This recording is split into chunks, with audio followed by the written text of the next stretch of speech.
Yeah, absolutely. Let's jump in to our last game here, Mason, that we're going to talk about on the initial thoughts portion of our college football week here on the First and Long College Football Show.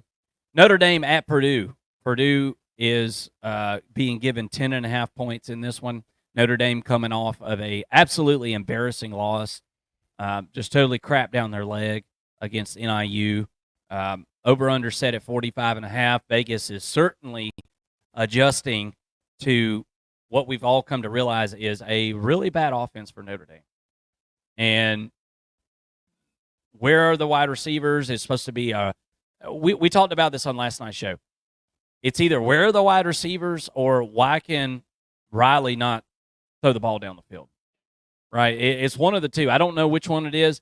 Are the wide receivers open and he's not hitting them, or are they just not getting open and not giving them any options, and it's basically like a covered sack?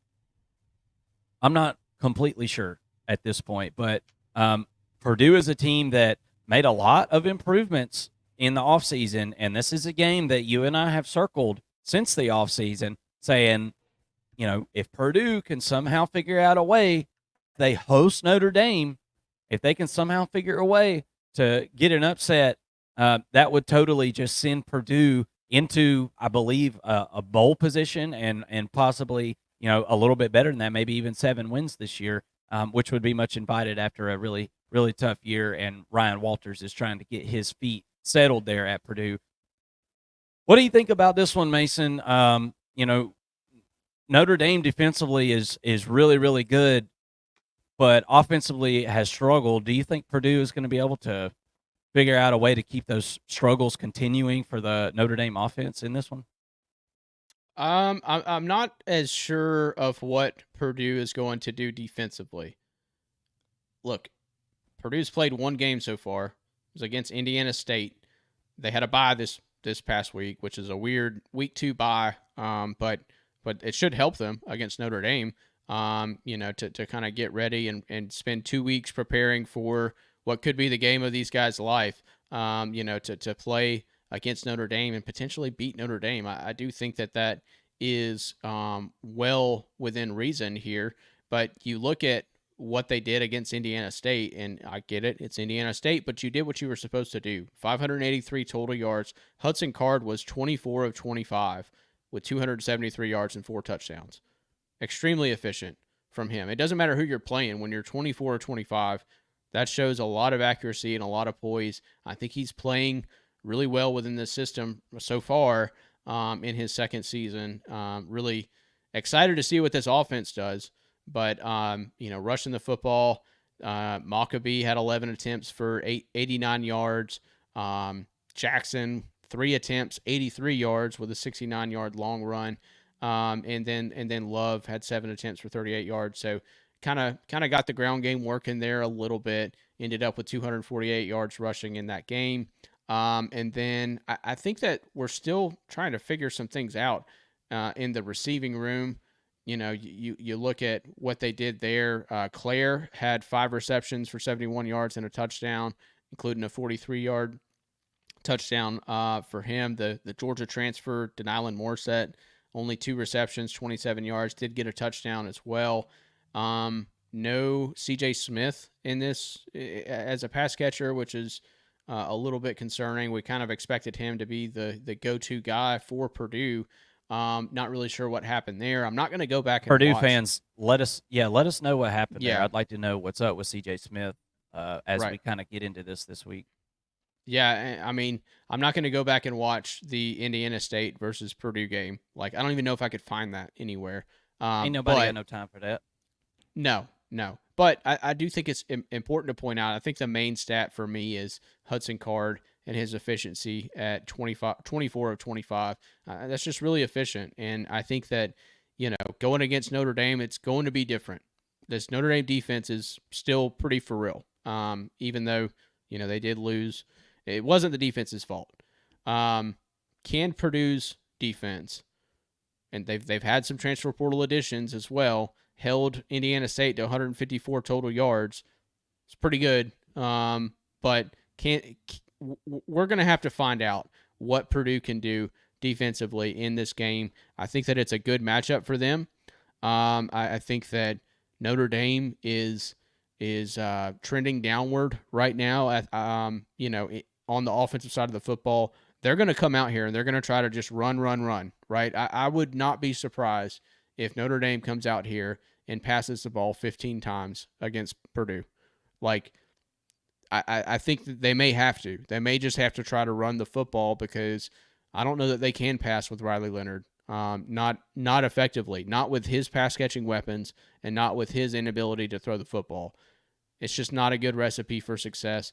Notre Dame has to really do some soul searching this week, change some things up on offense, because if they go out and they go to Purdue and lose against Purdue, Marcus Freeman's on a short list of the hottest of seats in college football. You can't lose to Northern Illinois and then follow up with a loss to Purdue, even though we think Purdue's a pretty good football team. I think I kind of want to pick Purdue in the money line this early, but for the national media and for college football fans, across the country who aren't paying attention to Purdue, this is a game that Notre Dame should win pretty easily. I think that we're talking about it for a reason, y'all. Purdue might just kind of have a little bit of a coming out party this week against Notre Dame. I think it'll be competitive regardless, but I'm leaning towards Purdue in 10.5.